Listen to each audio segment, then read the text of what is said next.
Oh ya, sorry. Menurut dia, suatu tindakan ketidakadilan justru muncul jika Komdit Pintu Air membagikan SHU kepada seluruh anggota dengan jumlah yang sama tanpa memperhitungkan jumlah saham masing-masing anggota. Semakin banyak anggota menabung, maka semakin banyak pula jumlah SHU yang akan diterima pada akhir tahun. Lalu menurut responden 5 yang adalah bendahara, responden 5 setuju responden 5 seturut pengalamannya berpendapat bahwa Komdit Pintu Air selalu mengutamakan keadilan dalam memberikan SHU kepada seluruh anggota. Nah, menurut saya di sini tidak adil. Kenapa tidak adil? Karena bagaimana seorang petani proletar atau petani miskin itu bisa menabung uang yang banyak dalam koperasi? Itu tidak mungkin. Dia mungkin menabung hanya 500.000 atau 1 juta. Sementara kapitalis atau birokrat, dia bisa menabung misalnya sampai 50 juta, 100 juta. Lalu pembagian SHU-nya, justru yang 100 juta ini lebih banyak atau jauh lebih banyak dari yang yang menabung sedikit, yakni petani proletar yang tidak punya sarana produksi dalam sektor pertanian misalnya. Menurut saya di sini tidak adil. Keadilan itu hanya mungkin kalau seandainya mereka yang menabung banyak itu membiarkan orang-orang yang menabung sedikit mendapat SHU yang kurang lebih sama dengan mereka yang menabung banyak.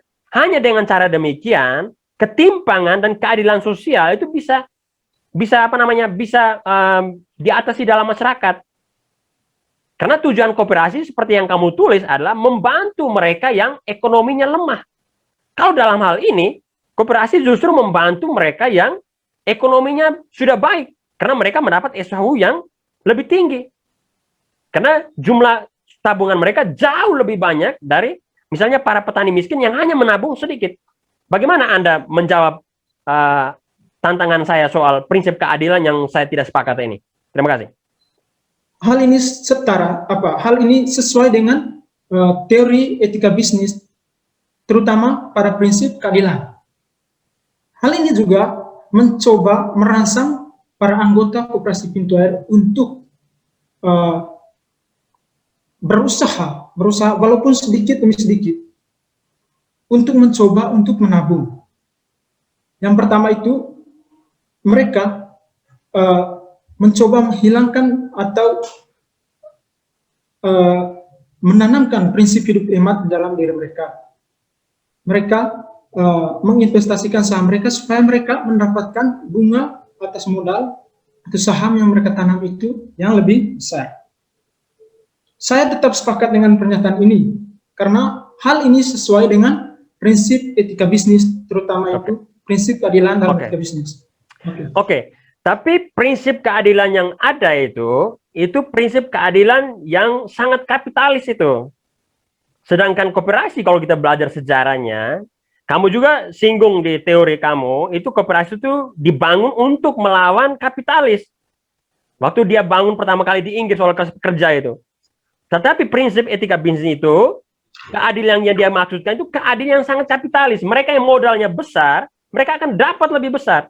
Lalu apa bedanya koperasi dengan bank misalnya, yang memainkan fungsi yang kurang lebih sama? Menurut Anda, apakah kapitalis yang punya kemampuan yang lebih besar karena dia menguasai sarana produksi dalam satu masyarakat lebih besar, maka dia punya kemampuan menabung lebih besar dan mendapat saham lebih besar dibandingkan dengan petani yang sudah dirampas hak-haknya atau pekerja yang sudah dirampas sarana produksinya, karena itu dia tidak bisa menabung lebih kecil dan SHU-nya dia dapat sedikit. Menurut Anda itu masih adil atau tidak? Kalau menurut saya itu tidak adil. Ini prinsip keadilan kapitalis ini. Sedang koperasi itu ingin membangun keadilan yang lebih sosialis, bukan kapitalis.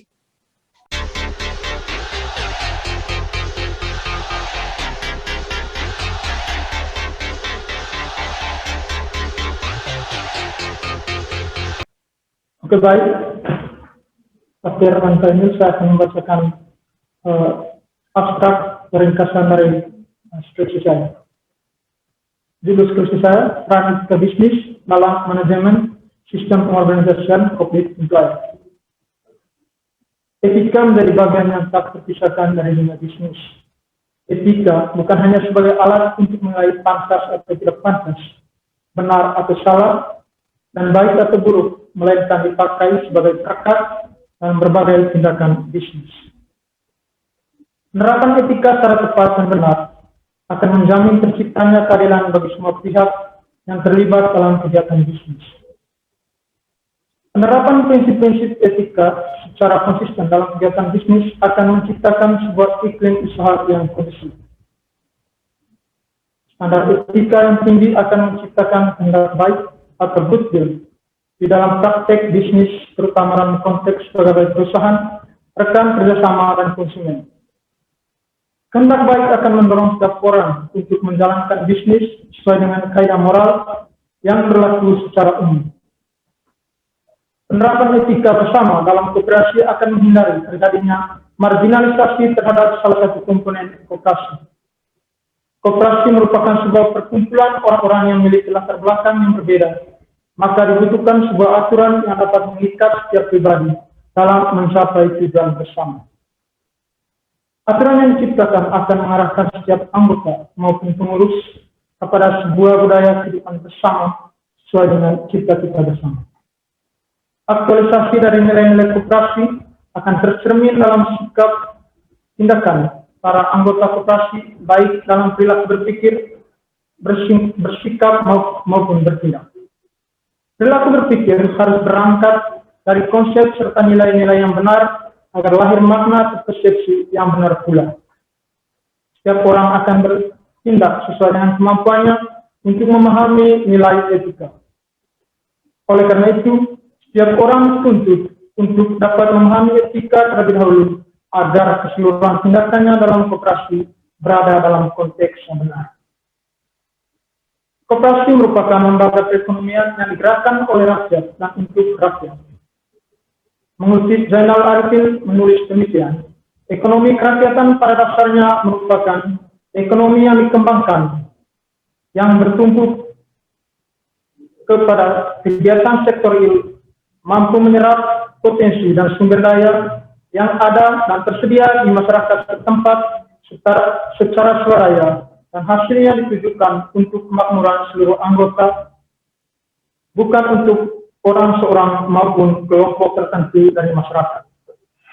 Hal inilah yang telah mendorong para pendiri Kopdit Pintu Air untuk merintis jalan baru dalam perekonomian bersama. Koperasi yang didirikan pada 1 April 1995 ini merupakan sebuah lembaga yang lahir untuk membantu kesulitan ekonomi yang dialami masyarakat Rotat, Dusun Rotat, Desa Ladogahara, Kecamatan Nika, Kabupaten Sika pada waktu itu. Tujuan pembahasan pada karya ilmiah ini adalah menganalisa tingkat kepentingan penerapan etika bisnis pada Kopdit Pintu Air. Kopdit Pintu Air merupakan lembaga yang bergerak di bidang pemberdayaan ekonomi rakyat. Pada dasarnya, lembaga koperasi tidak berorientasi pada profit, seperti yang dilakukan oleh lembaga bisnis lain, namun tidak dapat memungkiri bahwa banyak lembaga koperasi yang terlibat dalam kegiatan bisnis. Oleh karena itu, menurut peneliti, penerapan etika bisnis yang berlaku secara konsisten pada koperasi sangat penting. Hal ini bertujuan untuk mencegah terjadinya kesalahpahaman tentang peran dan fungsi koperasi. Kegiatan bisnis yang dibangun oleh Kopdit Pintu Air pada dasarnya tidak berorientasi profit murni. Banyaknya ragam bisnis yang dibuka tujuan agar anggota mempunyai pilihan dalam menginvestasikan modal mereka. Anggota Kopdit Pintu Air tidak hanya menginvestasi modal mereka dalam satu jenis simpanan, tapi mereka dapat memilih dari beberapa jenis bisnis yang dibuka. Semakin banyak anggota menginvestasi modal di beberapa lini usaha, semakin besar pula SHU yang akan diterima pada akhir tahun. Biarnya Kopdit Pintu Air membuka banyak lini usaha bisnis, mengharuskan Kopdit ini menjadi pelaku bisnis. Menjadi pelaku bisnis yang baik berarti harus mendasarkan diri pada etika bisnis dalam menjalankan usahanya. Tujuan dari penerapan etika bisnis ini agar Kopdit Pintu Air tidak melenceng dari tujuan awalnya dan cenderung menjadi lembaga yang berorientasi COVID. Peneliti dalam penelitian ini membagi tema diskusi antara peneliti dengan narasumber ke dalam 5 tema besar. Ada 5 tema yang dibahas oleh peneliti dalam penelitian ini sebagai berikut: prinsip kejujuran, prinsip keadilan, prinsip otonomi, prinsip tanggung jawab, dan prinsip moral. Setiap tema dari 5 tema besar ini dibagi ke dalam subtema-subtema. Bagian ini bertujuan agar peneliti dapat memperoleh informasi yang lebih akurat dan mendetail dari para narasumber. Berdasarkan hasil analisa data tentang peran etika bisnis pada COVID pintu air, peneliti dapat menyusun kesimpulan sebagai berikut. Pertama, lembaga COVID pintu air merupakan lembaga yang menerapkan standar etika tinggi bagi seluruh elemen yang tergabung dalam COVID ini. Yang kedua, lembaga COVID pintu air dalam kegiatan operasionalnya menerapkan prinsip-prinsip etika bisnis. Terdapat 5 prinsip etika bisnis yang menjadi standar dalam menjalankan bisnis pada COVID pintu air, yaitu prinsip kejujuran, prinsip keadilan, prinsip otonomi, prinsip tanggung jawab, dan prinsip integritas moral. Kelima prinsip etika bisnis ini sudah diterapkan pada COVID pintu air. Ketiga, dasar pertumbuhan ekonomi COVID pintu air yaitu penerapan prinsip-prinsip etika bisnis. Demikian hasil ringkasan dari skripsi saya. Saya akan membacakan beberapa kesalahan, terutama dalam hal pengetikan dan ada kekurangan kata dan kelebihan kata. Oke, baik. Yang pertama, saya memperbaiki yaitu terdapat pada halaman 101 itu tentang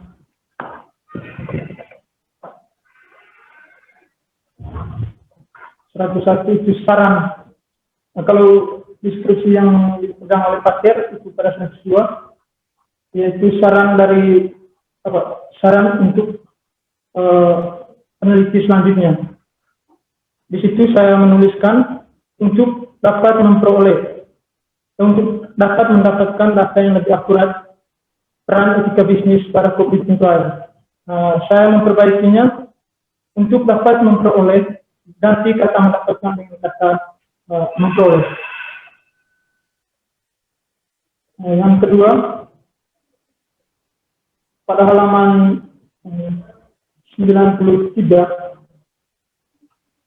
di situ ada kata yang kurang. Di situ ada kata yang kurang, yaitu prinsip keadilan merupakan salah aspek. Saya menambahkan prinsip keadilan merupakan salah satu aspek yang mendasari pelayanan pada lembaga COVID pintu air. Habis itu halaman 23.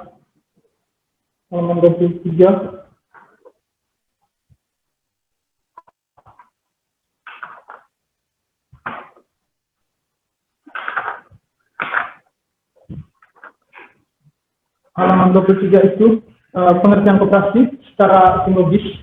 Saya tulis di situ istilah koperasi berasal dari kata bahasa Latin, yaitu cooperation, yang terdiri dari dua suku kata, yaitu yakni. Saya menggunakan kata yaitu dan kata yakninya dicoret. Habis itu halaman 32.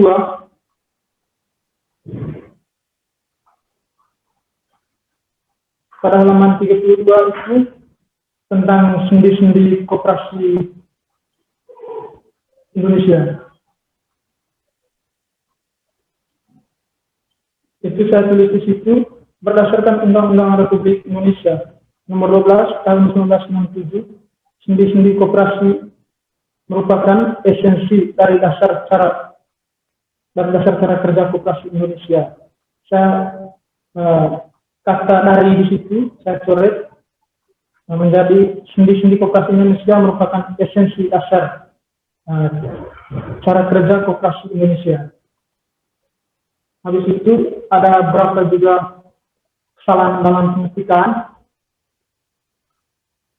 Itu seperti kata perilaku, saya menulisnya dengan perilaku, dan ketika saya cek lagi ternyata ada huruf P. Penerbit, saya menulis pada halaman 1, penerbit legal itu, saya menulis T-nya, pada kata penerbit, huruf T-nya, saya kasih spasi. Itu masyarakat pada halaman 2, saya tulisnya masa. Kalau memang kesalahan pengetikannya tidak dibacakan, menurut saya hasil temuan saya ketika saya cek lagi hanya itu saja tadi. Karena saya juga masih awal, terutama memang saya akui bahwa saya jarang sekali menulis karya ilmiah. Ini merupakan pertama juga, apalagi dengan halaman dan tulisannya sangat cukup luas. Terima kasih, itu saja dari saya. Baik, terima kasih. Perbaikan menyangkut kata yang salah tulis, spasi itu kita tandai lalu nanti diperbaiki. Karena tidak ada perbaikan yang esensial hubungan dengan isi atau apa yang mungkin, maka saya berikan kesempatan seluas-luasnya kepada Pak Emil untuk mengevaluasi, mengomentari, dan memberikan pertanyaan-pertanyaan untuk dalam deskripsi ini. Benar dia katakan dia di awal sudah menulis karya-karya ilmiah yang awal ini dalam perjalanan bimbingan yang cukup makan waktu dan energi. Dia ini kerja keras, dia ngotot malam desak dosen supaya diutamakan terus. Baik, silakan Pak Emil. Oke, saya punya waktu berapa menit nih kira-kira? Paling 30 sampai 40 menit. Oke, 30 sampai 40 menit. Berarti sampai 12.20 ya. Oke. Ya. Saya punya banyak pertanyaan, tapi nanti akan saya pilih beberapa pertanyaan yang paling penting.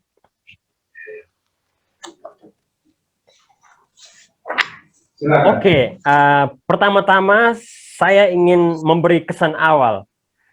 Ada beberapa kesan awal yang saya pikir saya perlu ungkapkan sejak awal saya menguji saudara penulis. Pertama-tama saya ingin memberikan apresiasi kepada penulis karena sebagai seorang sarjana filsafat yang spekulatif, dia berani melakukan riset yang empiris. Jadi untuk hal ini saya sangat mengapresiasi itu, dan saya pikir tidak banyak anak filsafat yang menulis penelitian empiris yang dilakukan dengan sangat baik oleh saudara penulis. Lalu setelah saya membaca skripsi ini, saya punya kesan yang sangat bagus berkaitan dengan bab metodologi dan pembahasan. Saya sangat suka penulis menulis bab metodologi. Saya waktu membaca bab metodologi penulis, saya pikir ini seperti bab metodologi yang ditulis oleh seorang mahasiswa S2 yang sedang studi di Melbourne, di University of Melbourne atau di luar negeri di tempat yang lain. Jadi saya pikir sangat bagus ya Anda menulis bab metodologi. Jadi saya akhirnya bisa paham bagaimana Anda mengumpulkan data, dan dengan itu saya bisa menilai kualitas pengumpulan data Anda. Jadi itu saya sangat mengapresiasi itu, dan juga di bab pembahasan saya sangat senang membaca itu. Sebagai seorang mahasiswa S1, Anda cukup baik mengorganisir pemikiran Anda berdasarkan temuan-temuan di lapangan. Ini tidak jarang, tidak semua orang bisa melakukan itu ya. Bagaimana mengorganisir data yang terpisah-pisah itu dalam satu tulisan yang utuh, yang logis, yang membuat saya bisa memahami apa yang Anda tulis. Jadi untuk seorang pemula, untuk saya Anda luar biasa sudah melakukan hal yang luar biasa dalam proses penulisan skripsi ini. Tapi ada kesan awal yang juga bukan sebagai kritik yang besar, tapi kesan awal yang mungkin kurang terlalu tidak terlalu memuaskan untuk saya. Itu yang pertama itu soal responden yang terlalu terbatas. Respondennya hanya 5 orang. Ya, kalau seandainya Anda bisa mewawancarai sampai 10 sampai 15, saya pikir itu akan lebih baik ya. Anda akan mendapat informasi yang lebih kaya. Lalu yang berikut, dalam pemilihan responden, Anda saya pikir terlalu bias terhadap koperasi. Jadi misalnya ada 5 responden yang Anda pilih, itu 3-nya itu adalah pengurus koperasi, sedangkan 2 adalah anggota koperasi aktif. Dan juga saya juga tidak bisa membedakan misalnya anggota yang Anda pilih itu, dia itu adalah anggota koperasi yang adalah kapitalis, yang berhasil, atau petani yang biasa yang tidak berhasil, yang cenderung didiskriminasi oleh koperasi di Flores berdasarkan riset saya. Itu yang saya tidak temukan. Saya pikir pemilihan responden Anda selain terbatas, sekaligus juga kurang bervariatif. Jadi misalnya Anda memilih 2 anggota itu, mereka jawaban kurang lebih sama. Saya mencurigai responden yang Anda pilih ini adalah responden kapitalis yang cenderung mendapat keuntungan dari koperasi di Flores. Menurut saya, itu asumsi awal saya. Lalu juga saya melihat teori yang Anda masukkan itu menurut saya terlalu banyak. Jadi Anda tidak memanfaatkan teori itu untuk menganalisis data di belakangnya. Jadi Anda itu menurut saya di skripsi Anda itu surplus teori ya. Banyak terlalu informasi, jadi Anda tidak memanfaatkan semua teori itu untuk menganalisis data Anda. Tapi Anda, menurut saya, berhasil menggunakan beberapa teori. Terutama teori yang berkaitan dengan teori prinsip kejujuran, prinsip keadilan, prinsip otonomi, prinsip tanggung jawab, prinsip integritas moral, yang Anda secara sangat baik itu mengintegrasikan itu untuk menjelaskan temuan lapangan Anda. Tetapi teori-teori yang lain, menurut saya agak kurang relevan. Tetapi tidak apa-apa karena Anda, menurut saya tidak apa-apa. Mungkin karena Anda masih S1 dan juga saya pikir juga baik karena Anda bisa membaca banyak hal, mengetahui banyak hal dalam kaitan dengan koperasi dan etika bisnis. Jadi itu kesan awal saya ya. Jadi Anda untuk saya sudah melakukan hal yang luar biasa dan tentu saja pasti dibimbing oleh pembimbing yang sangat tekun ya untuk memberikan masukan dan lain sebagainya. Itu kesan awal. Nah, sekarang saya ingin memberikan beberapa pertanyaan. Nanti saya akan awali dengan pertanyaan diskusi, lalu saya akan bertanya beberapa pertanyaan teknis ya. Kenapa saya lakukan itu? Karena waktu saya hanya sampai 12.40. Oke. Untuk pertanyaan diskusi pertama, saya akan bertanya seperti ini. Anda menulis di halaman 18, itu Anda menulis koperasi merupakan lembaga yang telah berkontribusi dalam meningkatkan perekonomian nasional dengan berasaskan kekeluargaan. Koperasi bertujuan mencapai masyarakat yang adil dan merata, di mana koperasi memegang peranan yang utama dalam struktur perekonomian masyarakat. Nah, pertanyaannya, berapa sumbangan ekonomi koperasi di Indonesia ya untuk pembangunan nasional? Kalau berdasarkan riset saya, hanya 4,5% sumbangan koperasi untuk pertumbuhan ekonomi nasional. Nah, Anda juga menulis di halaman 18, perjalanan koperasi di Indonesia membawa dampak yang besar bagi perekonomian nasional. Tetapi riset yang saya buat itu hanya 4,5% saja.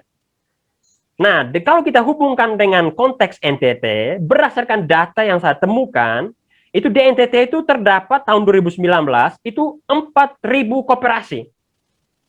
Tetapi NTT hari ini masih merupakan salah satu provinsi termiskin di Indonesia yang berdasarkan data terakhir itu sekitar 21%. Itu jauh di bawah kemiskinan nasional yang adalah 9,6%. Nah, pertanyaan saya untuk Anda adalah mengapa koperasi yang sudah sudah banyak di Indonesia, yang kalau sekarang sekitar 30-an ribuan, dan di Indonesia yang sudah sekitar 4 ribuan, mengapa kemiskinan itu tidak bisa diselesaikan oleh koperasi?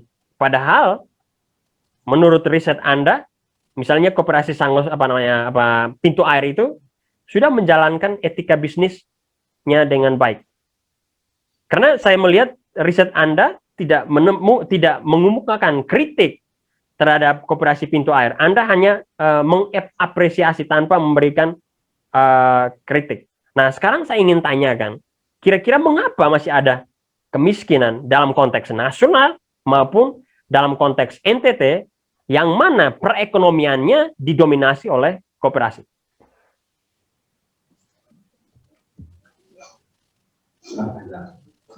Oke, baik. Alasan saya menulis hal demikian, mungkin ada perbedaan halaman tadi Pak, karena di file yang saya kirim ke Pak itu saya gabung sudah dengan kata pengantar sehingga halamannya ikut berbeda. Alasan saya mengapa saya menulis koperasi sebagai memberikan sumbangan yang besar kepada perekonomian nasional itu karena berdasarkan yang pertama itu saya menulis ini pada halaman pada bagian landasan teori. Saya menulis di situ bahwa koperasi memberikan sumbangan atau dampak yang besar kepada perekonomian nasional. Mengenai berhubungan dengan penelitian yang Pak lakukan, mungkin saya seperti yang saya akui pada awal tadi bahwa saya ini merupakan peneliti pemula. Nah, oleh karena itu saya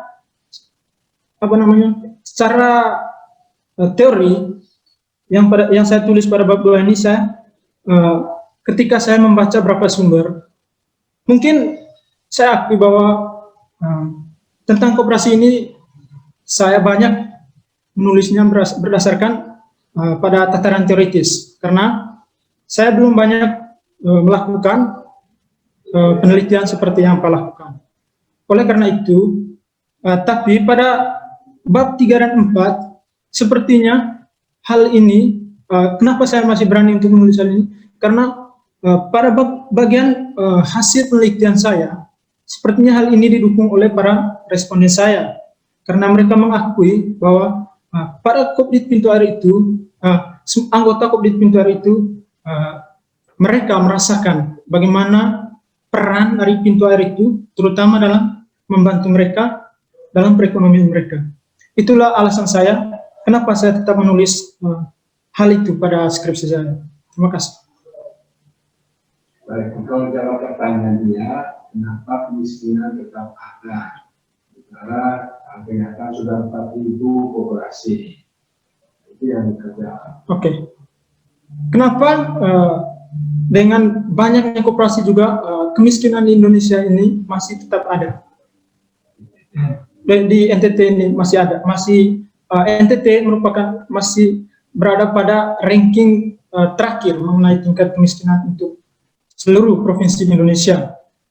Oke, baik. Memang hal ini mungkin terjadi ada perbedaan antara teori dengan praktek yang dilakukan oleh koperasi-koperasi yang berada di NTT ini. Ada perbedaan di sana bahwa seperti yang Pak teliti, bahwa mungkin masih banyak koperasi-koperasi, mulai dari para pengurus atau para pengurus koperasi, ada di sana orang-orang yang tidak memainkan peranan mereka untuk benar-benar mewujudkan cita-cita koperasi ini. Sehingga dengan adanya koperasi ini,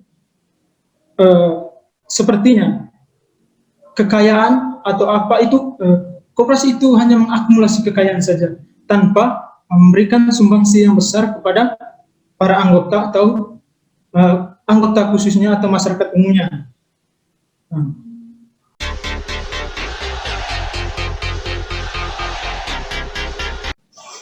Oke, silakan lanjutkan. Oke, sekarang pertanyaan kedua. Oke, di teori itu Anda membagi koperasi dalam beberapa jenis ya. Ada koperasi kredit, koperasi serba usaha, dan koperasi produksi. Pertanyaan saya, kenapa koperasi pintu air yang adalah koperasi kredit itu justru terlibat dalam koperasi produksi atau terlibat dalam bisnis? Mengapa koperasi pintu air itu tidak memberdayakan masyarakat untuk membangun bisnis dengan mengambil kredit, tapi justru menjalankan bisnisnya sendiri? Itu pertanyaan saya. Bagaimana Anda menjawab pertanyaan ini? Oke, baik Pak. Mengapa bisnis Koperasi Pintu Air itu melakukan bisnis? Alasannya karena koperasi pintu air pada saat ini memang dia tidak hanya bergerak pada mengenai simpan pinjam uang. Pada saat ini mereka juga bergerak pada bidang bisnis, dunia bisnis. Seperti yang saya katakan tadi pada abstraksi saya, bahwa Koperasi Pintu Air membuka bisnis, salah satu usaha mereka untuk mencoba merangsang anggota mereka untuk menginvestasikan modal mereka pada berbagai lini bisnis yang dibuka oleh Koperasi Pintu Air.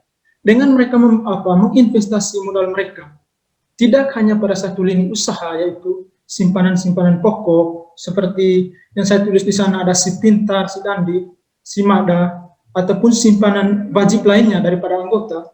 Dengan mereka menyimpan, menginvestasi modal mereka pada lini usaha lain, para anggota akan semakin berpartisipasi aktif dalam menghidupkan kehidupan perekonomian yang coba dibangun oleh Koperasi Pintu Air. Dan ketika mereka menginvestasi uang mereka atau modal mereka lebih banyak, maka mereka akan mendapatkan hak yang berupa sisa hasil usaha pada akhir tahunnya itu semakin banyak. Hal ini juga Koperasi Pintu Air mencoba merangsang para anggotanya untuk semakin kuat dalam budaya hidup menabung. Mereka dengan itu mereka tidak bosan hanya menginvestasikan saham mereka. Dengan mereka menginvestasi saham mereka pada sektor hijau itu, seperti produksi minyak kelapa, habis itu ada garam juga di sana, ada mereka punya usaha bis, atau mereka ada usaha juga seperti truk. Mereka menginvestasi, mereka punya saham di sana, mereka akan mendapatkan hak mereka juga, atau yang berupa SHU pada akhir tahunnya semakin besar. Oke, oke, saya paham. Tapi kalau cara seperti itu berarti koperasi ini, koperasi kredit pintu air itu tidak memberdayakan anggota, karena dia tidak mengajarkan anggotanya berusaha, dia malah melakukan usahanya sendiri. Jadi ada istilah misalnya, jika seorang miskin itu atau seorang miskin itu tidak miskin tuh, kamu jangan datang memberi dia sumbangan atau beras atau uang, tapi mengajarkan dia bagaimana dia bisa menghasilkan beras dan juga menghasilkan uang. If someone doesn't know how to fish, you have to teach him how to fish, not give him a fish. Ya, jadi kalau orang tidak tahu tidak tahu memancing, maka Anda tidak boleh datang kasih dia ikan, tapi Anda mengajarkan dia memancing. Dan saya melihat koperasi pintu air tidak melakukan itu. Jadi anggota justru bergantung pada koperasi, tidak bisa melakukan usaha di luar koperasi. Bagaimana Anda jawab ini? Oke, baik. Pada bagian tertentu juga, bagian lain juga, pada skripsi saya, terutama temuan saya dalam penelitian saya pada koperasi pintu air itu, para responden saya, mereka mengakui bahwa, saya juga menulis di koperasi saya, itu mereka mengakui bahwa koperasi pintu air itu, mereka juga tidak hanya bergerak di bidang bisnis, mereka memberikan pinjaman, dan koperasi tidak, mereka setiap peminjam pada koperasi, mereka tidak menghendaki atau menginginkan bahwa para peminjam ini merasa terbeban dengan pinjaman itu. Koperasi pada dasarnya memberikan pinjaman kepada para anggota, bukan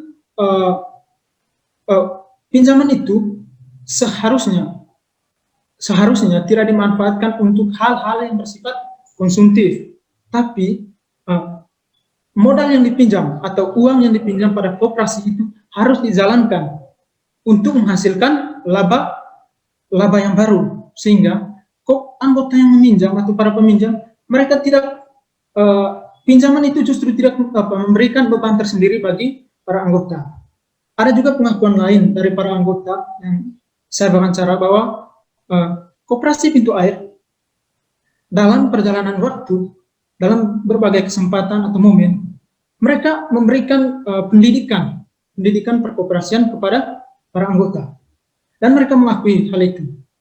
Bahwa di sana dalam sharing atau apa yang diberikan oleh pihak koperasi pintu air kepada anggotanya itu, mereka menjelaskan bahwa anggota yang bergabung pada koperasi pintu air itu, terutama para peminjam, itu seharusnya tidak menjadi beban oleh pinjaman tersebut. Mereka juga men-sharingkan beberapa tips-tips yang berkaitan dengan cara mengelola keuangan rumah tangga, atau bagaimana mereka menjalankan uang atau modal yang dipinjam pada koperasi. Dan hal ini juga saya menulisnya pada skripsi saya. Mungkin jawaban saya itu. Oke, saya kira yang kamu jelaskan itu saya tidak temukan dalam skripsi ya. Saya justru membaca misalnya di halaman 89 sampai 90 seperti ini. Responden 5 mengatakan demikian. Dengan bantuan pinjaman yang kita berikan kepada anggota, kita berharap bahwa anggota kita dapat menggunakan uang pinjaman secara efektif. Kita berharap bahwa setiap pinjaman memanfaatkan uang pinjaman lebih kepada hal-hal produktif ketimbang hal-hal yang bersifat konsumtif. Dengan demikian, kita berharap bahwa anggota kita dapat menyusun strategi perekonomian yang lebih baik. Nah, ini responden 5 ya, yang adalah bendahara. Dan saya pikir yang kamu jelaskan tadi adalah bahwa koperasi itu mengajarkan hal-hal, macam-macam hal ya. Tetapi yang dijawab oleh bendahara ini hanya harapan. Tidak ada hal-hal konkret yang mereka ajarkan. Yang saya juga tidak temukan dalam apa yang Anda tulis dalam koperasi. Lalu di halaman 89 juga Anda tulis seperti ini. Pemberian pinjaman modal oleh koperasi sesungguhnya tidak hanya bertujuan untuk membantu anggota mengatasi situasi kekurangan modal, tetapi lebih daripada itu, pemberian pinjaman itu bertujuan untuk melatih tanggung jawab anggota dalam mengelola keuangan. Jadi kalau saya baca apa yang Anda tulis ini, koperasi itu hanya mengharapkan saja dan tidak melakukan tindakan konkret seperti yang Anda jelaskan tadi. Jadi yang Anda tulis itu beda dengan apa yang Anda jelaskan. Dan kalau saya lihat, memang koperasi sejauh ini hanya memberi pinjaman saja, karena fokus mereka bukan soal anggota mereka berhasil atau tidak, itu mereka tidak terlalu peduli. Yang mereka peduli adalah agar anggota ini bisa mengembalikan modalnya. Itu yang paling utama untuk mereka, atau mengembalikan pinjaman. Soal uang itu digunakan untuk kegiatan produktif, itu tidak dihiraukan oleh koperasi. Mereka hanya mengharapkan seperti apa yang Anda tulis tadi. Tapi yang Anda jelaskan tadi soal latihan macam-macam itu saya tidak temukan dalam skripsi Anda. Tapi saya kira Anda tidak perlu merespon kembali apa yang saya tanyakan itu. Saya langsung lanjut ke pertanyaan berikut ya. Tidak. Sempat 2 menit tadi. Oh, oke. Saya jelaskan ulang ya. Saya jelaskan ulang. Yang Anda jelaskan itu tadi, itu saya tidak temukan dalam skripsi Anda. Yang saya temukan justru yang dilakukan oleh koperasi itu hanya harapan-harapan semata. Misalnya di halaman 89 sampai 90. Responden 5 mengatakan demikian. Dengan bantuan pinjaman yang kita berikan kepada anggota, kita berharap bahwa anggota kita dapat menggunakan uang pinjaman secara efektif. Kita berharap bahwa setiap pinjaman memanfaatkan uang pinjaman lebih kepada hal-hal yang produktif ketimbang hal-hal yang bersifat konsumtif. Dengan demikian, kita berharap bahwa anggota kita dapat menyusun strategi perekonomian yang lebih baik. Lalu juga di halaman yang 89 selanjutnya ditulis demikian. Pemberian pinjaman modal oleh koperasi sesungguhnya tidak hanya bertujuan untuk membantu anggota mengatasi situasi kekurangan modal, tetapi lebih daripada itu, pemberian pinjaman ini bertujuan untuk melatih tanggung jawab anggota dalam mengelola keuangan. Jadi kalau berdasarkan apa yang Anda tulis ini, saya berkesimpulan bahwa koperasi itu hanya mengharapkan tanpa melakukan tindakan konkret, misalnya mengajarkan bagaimana anggota yang meminjam uang itu menggunakan uangnya. Dan berdasarkan apa yang saya tahu sejauh ini, koperasi itu tidak terlalu peduli uang itu digunakan untuk apa. Itu koperasi tidak peduli. Yang koperasi peduli adalah bagaimana anggota itu memberikan kembali uang pinjaman mereka. Dan mereka hanya mengharapkan orang yang meminjam itu agar menggunakan uang secara produktif. Dan yang Anda jelaskan tadi itu tidak saya temukan di deskripsi Anda, bahwa koperasi misalnya mengajarkan menggunakan uang secara baik itu tidak Anda tulis. Justru yang saya lihat adalah Anda menulis soal harapan-harapan semata dari responden 5 yang adalah bendahara koperasi Pintu Air. Oke, saya kira Anda tidak perlu merespon ini, saya akan langsung ke pertanyaan yang berikut ya.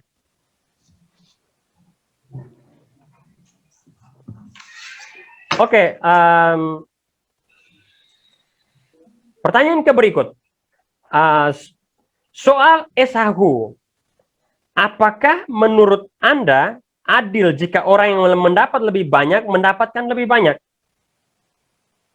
Menurut saya, ini tidak adil. Justru ini akan meningkatkan ketimpangan sosial. Menurut Anda bagaimana? Jadi saya membaca misalnya di halaman 84, Anda menulis demikian. Berdasarkan keadilan proporsional, menurut dia yang hal ini adalah pengurus koperasi responden kedua, Anda menulis begini. Menurut dia, suatu tindakan keadilan justru muncul jika Kopdit Pintu Air membagikan SHU kepada seluruh anggota dengan jumlah yang sama tanpa memperhitungkan jumlah saham masing-masing anggota. Menurut dia, suatu tindakan ketidakadilan justru muncul jika Kopdit Pintu Air membagikan SHU kepada seluruh anggota dengan jumlah yang sama tanpa memperhitungkan jumlah saham masing-masing anggota. Semakin banyak anggota menabung, maka semakin banyak pula jumlah SHU yang akan diterima pada akhir tahun. Lalu menurut responden 5 yang adalah bendahara, responden 5 responden 5 seturut pengalamannya berpendapat bahwa Kopdit Pintu Air selalu mengutamakan keadilan dalam memberikan SHU kepada seluruh anggota. Nah, menurut saya di sini tidak adil. Kenapa tidak adil? Karena bagaimana seorang petani proletar atau petani miskin itu bisa menabung uang yang banyak dalam koperasi? Itu tidak mungkin. Dia mungkin menabung hanya 500.000 atau 1 juta. Sementara kapitalis atau birokrat, dia bisa menabung misalnya sampai 50 juta, 100 juta. Lalu pembagian SHU-nya, justru yang 100 juta ini lebih banyak atau jauh lebih banyak dari yang menabung sedikit, yakni petani proletar yang tidak punya sarana produksi dalam sektor pertanian misalnya. Menurut saya di sini tidak adil. Keadilan itu hanya mungkin kalau seandainya mereka yang menabung banyak itu membiarkan orang-orang yang menabung sedikit mendapat SHU yang kurang lebih sama dengan mereka yang menabung banyak. Hanya dengan cara demikian, ketimpangan dan keadilan sosial itu bisa diatasi dalam masyarakat. Karena tujuan koperasi seperti yang kamu tulis adalah membantu mereka yang ekonominya lemah. Kalau dalam hal ini, koperasi justru membantu mereka yang ekonominya sudah baik. Karena mereka mendapat SHU yang lebih tinggi. Karena jumlah tabungan mereka jauh lebih banyak dari misalnya para petani miskin yang hanya menabung sedikit. Bagaimana Anda menjawab tantangan saya soal prinsip keadilan yang saya tidak sepakat ini? Terima kasih. Oke, baik. Saya menjawab. Pada skripsi saya menuliskan bahwa keadilan yang coba dibangun oleh Kopdit Pintu Air, terutama dalam pemberian usaha itu bersifat proporsional. Bersifat proporsional itu artinya setiap anggota mereka mendapatkan hak berupa SHU itu setara dengan saham dan modal yang mereka investasikan pada Kopdit Pintu Air. Mengenai terutama dalam judul skripsi saya itu tentang etika bisnis. Dalam teori juga saya menemukan bahwa di sini saya menulis adil adalah memberikan sesuatu kepada orang lain seturut haknya. Dalam etika bisnis, prinsip adil terjadi jika setiap orang mendapatkan hak yang setara dengan kewajiban yang telah dipenuhi. Dan dalam wawancara saya, dalam penelitian saya pada Kopdit Pintu Air, hal ini terjadi. Entahkah kita melihat bahwa apa yang mereka lakukan, yaitu memberikan hak mereka setara atau seturut modal atau saham yang mereka investasikan itu tidak adil, tapi hal ini sesuai dengan teori etika bisnis, terutama pada prinsip keadilan. Hal ini juga mencoba merangsang para anggota Koperasi Pintu Air untuk berusaha walaupun sedikit demi sedikit untuk mencoba untuk menabung. Yang pertama itu mereka mencoba menghilangkan atau menanamkan prinsip hidup hemat dalam diri mereka. Mereka menginvestasikan saham mereka supaya mereka mendapatkan bunga atas modal atau saham yang mereka tanam itu yang lebih besar. Saya tetap sepakat dengan pernyataan ini karena hal ini sesuai dengan prinsip etika bisnis, terutama itu prinsip keadilan dalam etika bisnis. Oke. Tapi prinsip keadilan yang ada itu prinsip keadilan yang sangat kapitalis itu. Sedangkan koperasi kalau kita belajar sejarahnya, kamu juga singgung di teori kamu, itu koperasi itu dibangun untuk melawan kapitalis. Waktu dia bangun pertama kali di Inggris oleh kelas pekerja itu. Tetapi prinsip etika bisnis itu, keadilan yang dia maksudkan itu keadilan yang sangat kapitalis. Mereka yang modalnya besar, mereka akan dapat lebih besar. Lalu apa bedanya koperasi dengan bank misalnya? Yang memainkan fungsi yang kurang lebih sama. Menurut Anda, apakah kapitalis yang punya kemampuan yang lebih besar karena dia menguasai sarana produksi dalam satu masyarakat lebih besar, maka dia punya kemampuan menabung lebih besar dan mendapat saham lebih besar dibandingkan dengan petani yang sudah dirampas hak-haknya atau pekerja yang sudah dirampas sarana produksinya, karena itu dia tidak bisa menabung lebih kecil dan SHU-nya dia dapat sedikit. Menurut Anda itu masih adil atau tidak? Kalau menurut saya itu tidak adil. Ini prinsip keadilan kapitalis ini. Sedang koperasi itu ingin membangun keadilan yang lebih sosialis, bukan kapitalis. Oke, baik. Terima kasih untuk pertanyaannya. Koperasi itu memang dibentuk untuk dan oleh orang-orang kecil. Mereka dilatih untuk bisa menabung pada koperasi. Mengenai keadilan yang Pak persoalkan itu hanya sistem yang terdapat dalam koperasi itu yang menciptakan ketidakadilan itu. Jika koperasi itu mereka mampu menjalankan eh, kesepakatan atau tujuan awal dari berdirinya koperasi, saya kira hal itu tidak akan terjadi. Oke, saya paham jawabannya. Oke, ini menurut saya, ini problem dari koperasi yang buta terhadap diferensiasi kelas. Kenapa? Karena koperasi yang Anda tulis tadi, dan banyak juga literatur yang saya baca, itu koperasi yang buta terhadap diferensiasi kelas. Yang mana satu koperasi itu dirangkum di dalamnya kelas kapitalis, kelas proletar, kelas petit bourgeoisie, kelas petani miskin. Karena itu, kebijakan-kebijakan yang dibuat di dalam koperasi itu lebih condong menguntungkan mereka yang memiliki kekuasaan ekonomi yang lebih besar. Contohnya salah satunya dalam kaitan dengan SHU tadi. Kaum kapitalis pasti membuat keputusan dalam sidang itu bahwa ya SHU harus lebih besar untuk mereka yang menabung lebih besar. Dan itu menurut saya akan mereproduksi kemiskinan. Kenapa reproduksi kemiskinan? Karena yang miskin pasti akan terus miskin. Yang kaya akan terus kaya. Dan yang mereproduksi itu adalah koperasi. Makanya koperasi seperti yang saya bilang tadi, di NTT walaupun ada 4.000, justru membuat koperasi, masyarakat NTT tetap miskin. Karena logika yang ada dalam koperasi itu logika kapitalis, bukan logika sosialis. Seperti yang awalnya ingin didirikan oleh kelas pekerja yang Anda kutip di dalam skripsi Anda itu, di teorinya itu. Oke, saya kira Anda tidak perlu merespon ini lagi. Lalu mungkin pertanyaan yang paling akhir, itu soal ini. Saya ingin Anda, oke, jadi ada 5 prinsip ya yang Anda tulis.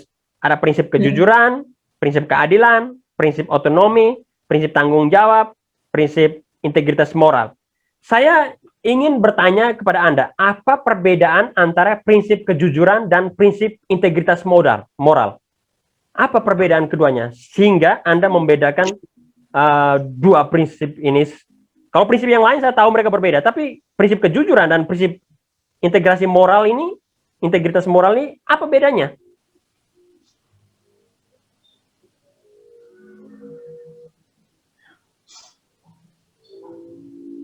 Oke, baik.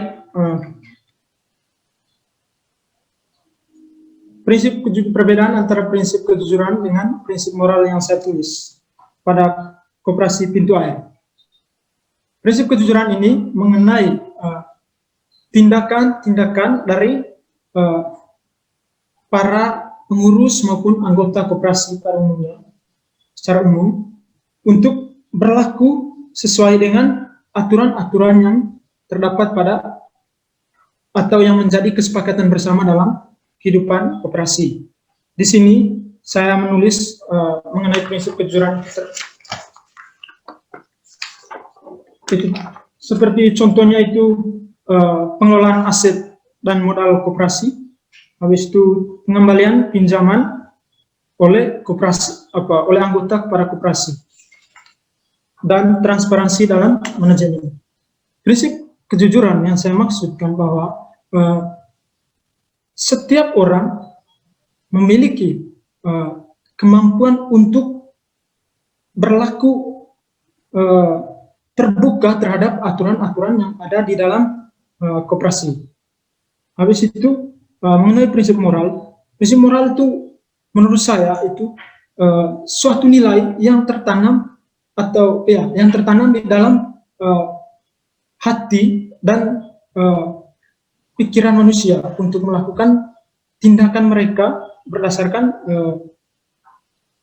nilai-nilai moral. Itu berupa seperti yang saya bahas pada skripsi saya ini. Prinsip moral itu terutama mengenai pesan nilai-nilai dalam kehidupan bersama, dalam kehidupan koperasi. Menurut saya jawaban saya mungkin. Oke, terima kasih. Ini yang paling akhir, karena saya waktunya sudah habis, sudah lewat 2 menit. Yang terakhir saya ingin mengatakan beberapa hal yang menurut saya penting. Pertama, saya waktu baca tulisan Anda, saya banyak menemukan kesalahan ketik. Kesalahan ketik itu hampir 50 sampai 100. Saya sudah koreksi, nanti saya akan kembalikan filenya kepada Anda. Lalu juga Anda belum secara baik membedakan antara di sebagai tempat, penunjuk tempat, sampai di sebagai imbuhan. Ada banyak kesalahan itu. Tapi saya sudah lihat, nanti kamu koreksi. Kamu tidak boleh buat kesalahan itu lagi. Lalu ada beberapa kutipan langsung yang misalnya 1, 2, 3, dan 4 itu yang kamu kutip langsung. Saya tahu kamu kutip langsung karena kata-katanya itu kata-katanya orang. Tapi kamu tidak kutip. Kamu hanya tulis 1, 2, 3 itu. Tidak ada tanda kutipnya. Itu harus kamu kutip tuh. Walaupun dia banyak, panjang, kamu kutip. Tidak apa-apa. Lalu ada beberapa hal, misalnya yang bahasa Inggris. Bahasa Inggris tuh kamu langsung Indonesiakan. Yang baca tulisan kamu nih tidak mungkin orang Inggris.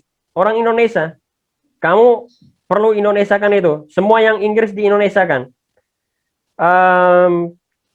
Lalu ada beberapa data yang ada pengulangan-pengulangan yang tidak perlu ya. Misalnya data yang di metodologi kamu munculkan lagi di pembahasan. Saya punya banyak nih sebenarnya nih. Nanti saya kirim ke kamu. Saya kurang lebih ada sekitar 50-an pertanyaan. Nanti saya kirimkan ke kamu, kamu jawab sendiri ya. Karena waktu saya sudah habis dan beberapa catatan.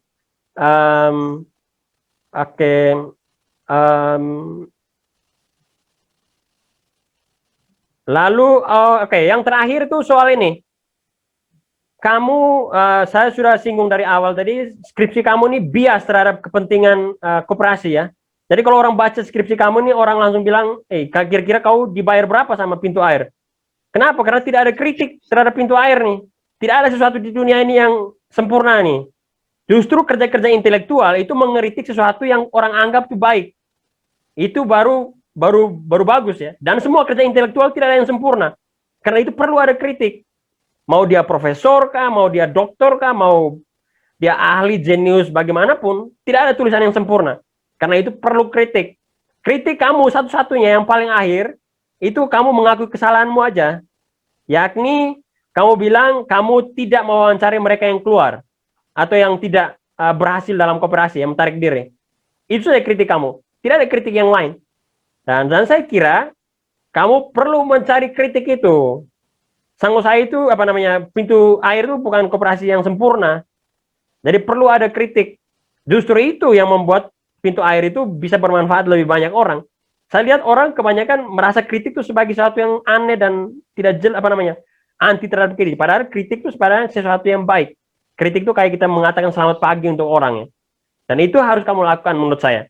Nah, berdasarkan apa yang saya baca dari skripsi kamu dan ujian yang saya lakukan kepada Anda ini, saya kira Anda sudah bekerja sangat keras, persis seperti yang sudah dikatakan oleh Pater Anton, pembimbing Anda.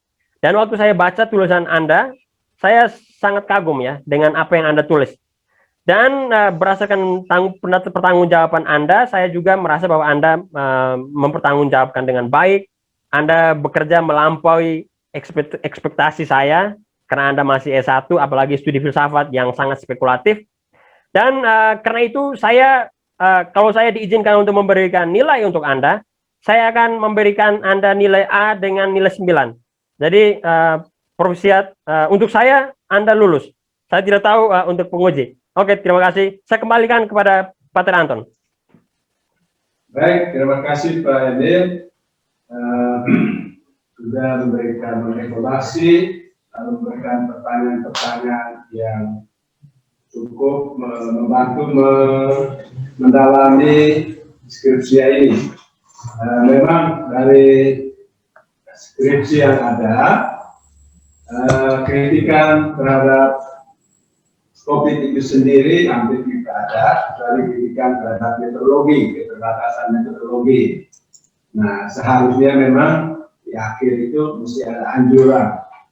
Dalam bentuk anjuran, pertama tadi tema-tema yang diangkat oleh Pak ini sendiri, misalnya prinsip ketidakadilan yang hanya berdasarkan SKU, tetapi koperasi sendiri sudah disusuk oleh para kapitalis, sehingga mereka yang punya uang banyak bisa simpan banyak, maka orang yang mempunyai modal sedikit akan mendapatkan SHU yang kecil, walaupun itu dari segi proporsionalnya benar, adil, tapi kenyataannya tidak. Karena itu, kenapa? Kopi pintu air sudah dimasuki oleh anggota-anggota yang kapitalis. Ya, itu yang pertama, itu sudah keluar dari tujuan mereka memperbaiki ekonomi rakyat. Yang kedua, itu tentang kritikan yang dimasukkan oleh penulis atau siswa ini tentang kritikan terhadap berubahnya arah dari kopi pintu air dari CU, yang tujuannya supaya uang dipinjamkan oleh anggota, lalu mereka yang melakukan bisnis. Tapi sekarang kelihatannya koperasi sendiri yang melakukan bisnis, anggotanya tidak. Maka kesan bergantung kepada koperasi yang menjalankan bisnis di mana-mana dalam bidang yang berbeda-beda. Maka tujuan awal itu sudah bergeser. Itu mungkin kritikan itu yang harus diberikan di catatan akhir, ya. Saya kira itu saja.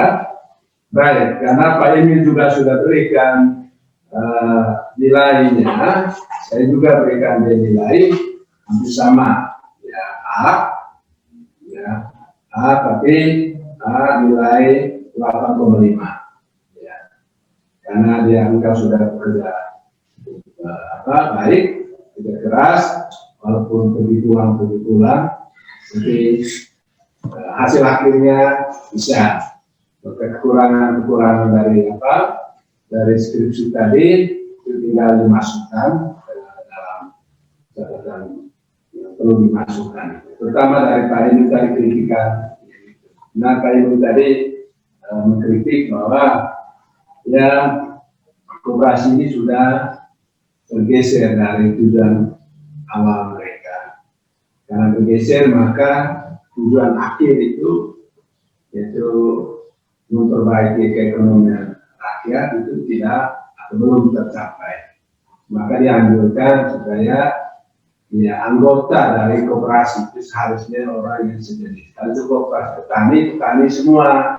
Kalau itu dia pengusaha menengah semua, sehingga koperasi itu mengakomodir tujuan mereka. Kalau anggotanya bervariasi, mudah untuk diselintir ke arah yang lain. Itu saja, terima kasih. Kami sudah berinilai, tidak boleh disuruh lagi. Ya. Dan sekarang kata terakhir dari kamu supaya Pak Emil dengar. Oke, Pak Ter dan Pak Emil. Pertama saya mau mengucapkan terima kasih kepada Pak Ter atas kesediaannya untuk membimbing saya. Memang seperti yang saya katakan dari awal tadi, Pak Ter sendiri juga mengalami kesulitan dalam membimbing saya karena saya merasakan hal ini karena mungkin ketika saya mencari skripsi, contoh skripsi yang angkatan di atas saya, itu saya tidak menemukan penulisan skripsi itu seperti metodologi yang saya gunakan. Dan ini sangat berbeda dengan metodologi yang digunakan pada di sini, skripsi lain yang ada di sini.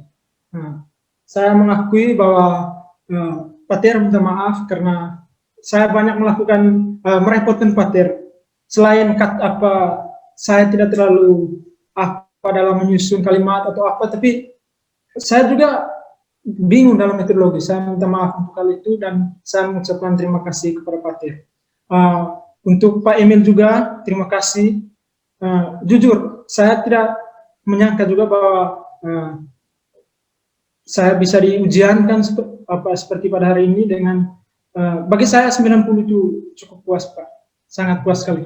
Karena saya tidak menyangka saya bisa mendapat nilai yang seperti ini. Jujur saja saya dengan Pak.